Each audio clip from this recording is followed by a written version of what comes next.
السلام علیکم دوستو، آج کی یہ ویڈیو بہت ہی زیادہ اہم ہونے والی ہے کیونکہ آج میں لے کے آیا ہوں آپ کے لیے انجینئر محمد علی مرزا صاحب کی ایک ایسی ویڈیو جسے دیکھ کے آپ خود ہی فیصلہ کر لیں گے کہ مانگنے والے فقیروں کی مدد کرنی بھی چاہیے کہ نہیں، اور اگر ان کی ہیلپ کرنی بھی ہو تو وہ کس انداز میں کریں۔ تو چلیے ویڈیو کو سٹارٹ کرتے ہیں۔ دوستو اگر آپ کو ویڈیو پسند آئے تو ویڈیو کو لائک اور چینل کو سبسکرائب ضرور کر دیجیے گا۔ بہت امپورٹنٹ حدیث ہے، اسے زبانی یاد رکھیں اور لوگوں کو بتائیں۔ ویسے ہم نے یہ اپنے بچپن میں اسکول میں بھی حدیث پڑھی ہوئی ہے، لیکن یہ حدیث کا میں ریفرنس آپ کو دے دیتا ہوں۔ سنن نبی داؤد میں 1641 اور سنن ابن ماجہ میں انٹرنیشنل نمبر کے مطابق 2198 اور مشکات میں بھی 1851 نمبر حدیث ہے کہ آپ صلی اللہ علیہ وسلم کے پاس ایک غریب انصاری آیا۔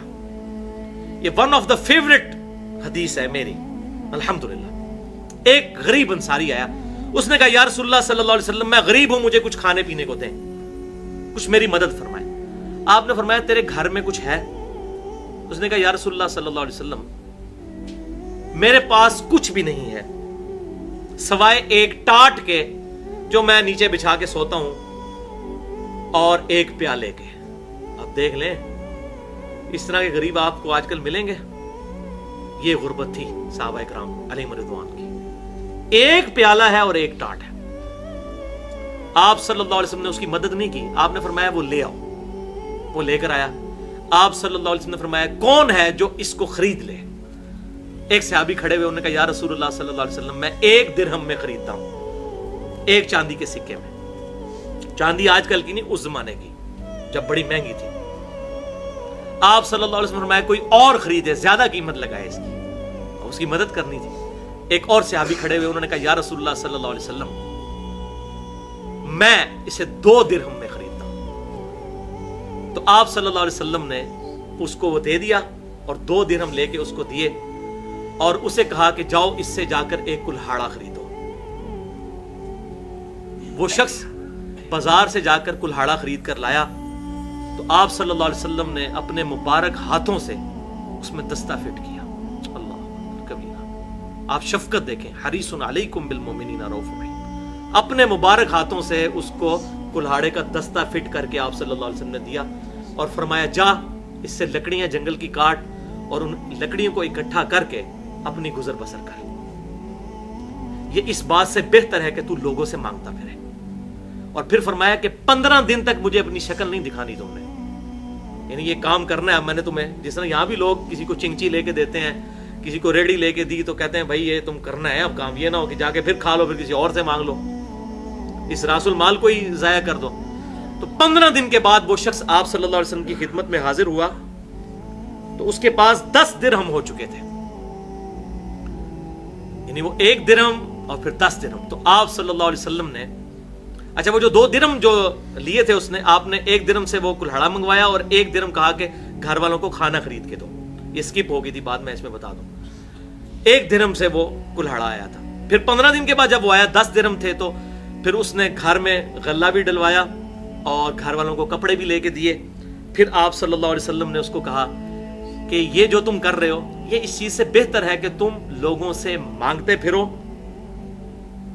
اور قیامت کے دن اللہ کے حضور اس حال میں پیش ہو کہ تمہارے چہرے پر سیاہ نقطے ہوں، اللہ کے حضور پیش ہو۔ اور یہ ہم نے مسلم کی بھی حدیث سنی کہ بخاری اور مسلم کی متفق علیہ حدیث کے چہرے پر گوشت نہیں ہوگا، اور مسلم کی حدیث سنی کہ جتنے آگ کے انگارے ہیں یہ جمع کر رہے ہو جو مال لوگوں سے اس طریقے سے مانگ رہے ہو۔ تو آپ نے فرمایا یہ اس سے تو بہتر ہے۔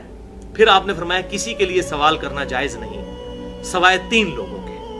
نمبر 1 انتہائی غریب شخص، حالانکہ وہ بھی انتہائی غریب تھا، لیکن آپ صلی اللہ علیہ وسلم نے ہمیں یہ ترغیب دلائی کوئی غریب آئے تو اس کو آپ سیٹ کریں۔ تو آپ نے فرمایا صلی اللہ علیہ وسلم انتہائی غریب شخص۔ نمبر 2 جو تاوان مقروض ہو، قرض کے نیچے دبا ہوا ہو، اب اس کا قرض چھڑوانے کے لیے بھی وہ سوال کر سکتا ہے کہ میرے پاس کچھ نہیں ہے، میرا قرض سے مجھے نجات دلائی جائے۔ اور تیسرا فرمایا جو دیت کے بوجھ تلے دبا ہو۔ دیت یہ ہوتی ہے کسی سے قتل غلطی سے ہو گیا یا جان بوجھ کے ہوا، دونوں صورتوں میں دیت دینی ہوتی ہے۔ ایک اور حدیث بخاری اور مسلم کی متفق علیہ حدیث ہے، بخاری میں 1474، مسلم میں 2398، کہ آپ صلی اللہ علیہ وسلم نے ارشاد فرمایا آدمی لوگوں سے مانگتا رہے گا، یعنی یہ جو ویسے فقیر جعلی بنے ہوتے ہیں نا، پروفیشنل بیگرز، ان کے بارے میں، آدمی لوگوں سے مانگتا رہے گا یہاں تک کہ قیامت کے دن اللہ کے حضور اس حال میں پیش ہوگا کہ اس کے چہرے پر گوشت نہیں ہوگا، جو خام خواہ لوگوں سے مانگتا پھرتا ہے۔ بعض لوگوں کو عادت پڑ جاتی ہے، اسلام اس کو کنڈیم کرتا ہے۔ اور سنن نبی داؤد میں انٹرنیشنل نمبر کے مطابق 1627 اور سنن نسائی میں 2597 نمبر حدیث ہے کہ آپ صلی اللہ علیہ وسلم نے فرمایا جو شخص 40 درہم چاندی کا مالک ہو، اس کے باوجود وہ سوال کرے، تو وہ قرآن میں جو آیا نا کہ چمٹ کے سوال کرنے والے جو لوگ ہیں جن کو کنڈیم کیا گیا، وہ ان میں شامل ہیں۔ تو اب یہ 40 درہم آج کل کے اعتبار سے تو بہت کم رقم بنتی ہے، لیکن میں نے بتایا اب چونکہ سونا ریفرنس ہے، اس وقت 1/7 کی نسبت تھی سونے اور چاندی کی، اب 1/65 کی ہے، تو لہٰذا میں نے اس کو آج کے دور کے اعتبار سے کیلکولیٹ کیا ہے 1.5 تولہ سونا، یعنی جس کے پاس 1.5 تولہ سونا یا اس کی مالیت جمع پونجی موجود ہو تو وہ کسی سے سوال نہ کرے جب تک کہ اس کو خرچ نہ کر لے، 1.5 سے کم آ جائے پھر وہ مانگ سکتے ہیں۔ صحیح مسلم میں ایک اور حدیث ہے 2399 کہ آپ صلی اللہ علیہ وسلم نے ارشاد فرمایا جو شخص مال بڑھانے کی خاطر لوگوں سے مانگتا پھرتا ہے تو وہ لوگوں سے آگ مانگ رہا ہے، اب اس کی مرضی ہے قیامت کے دن کے لیے جتنی آگ جمع کرنا چاہتا ہے، انگارے جمع کرنا چاہتا ہے، کر لے۔ بولے اعوذ باللہ۔ دوستو کسی کے آگے ہاتھ پھیلانا یہ ایک بہت ہی بری عادت ہے، اور جو شخص اس بری عادت میں پھنس جائے اس کے لیے اس سے چھٹکارا پانا مشکل ہو جاتا ہے، اور بندہ پوری زندگی لوگوں سے مانگتا ہی رہتا ہے۔ دوستو ہمیں بھی چاہیے کہ اگر کوئی ہم سے کسی قسم کے سوال کرے تو اس کی کچھ ایسے انداز میں مدد کریں کہ وہ اپنے پیروں پر خود ہی کھڑا ہو جائے اور دوبارہ اسے کسی سے مانگنے کی ضرورت نہ پیش آئے۔ تو آج کے لیے اتنا ہی، انشاءاللہ جلد ہی ملیں گے کسی نئی ویڈیو میں، تب تک کے لیے اللہ حافظ۔